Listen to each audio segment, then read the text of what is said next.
Vandag gesels ons oor dag 2 van die Lydensweek. Daar was 2 dinge wat vir my uitgestaan het. Die eerste was die vyeboom wat nie vrug gedra het nie. Jesus was honger en toe hy sien daar is niks aan die boom vir hom nie, toe vervloek hy die boom, laat niemand ooit weer van dit sal eet nie.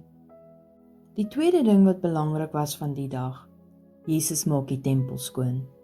Dit het hom so gegrief toe hy sien hoe onheilig die tempelterrein geword het. Dit het 'n handelsmark geword.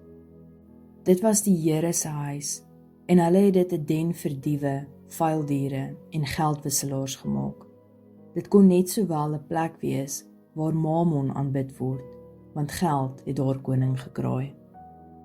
Jesus was so kwaad dat hy 'n sweep gevleg het en mense begin slaan, tafels omgegooi en almal uitgejaag het. Dit het die Fariseërs net meer omgekrap, want nou kom krap hy in hulle geldsake ook.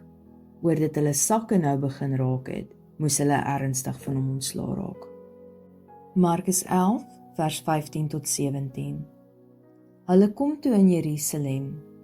Jesus het die tempelterrein binne gegaan en die handelaars en hulle kliënte begin uitjaag. Hy het die tafels van die geldwisselaars en die stalletjies van die duiweverkopers omgegooi en gekeer dat iemand 'n voorwerp oor die tempelarea ronddra. Hy onderrig hulle toe: "Staan daar nie in die skrif geskryf nie, my tempel sal 'n huis van gebed wees vir al die nasies, maar julle het daarvan 'n rowersnes gemaak." As jy vandag se boodskap geniet het, seën iemand anders en deel dit met hulle ook. Ek hoor graag van jou, so deel asseblief in die kommentaar as dit vir jou iets beteken het.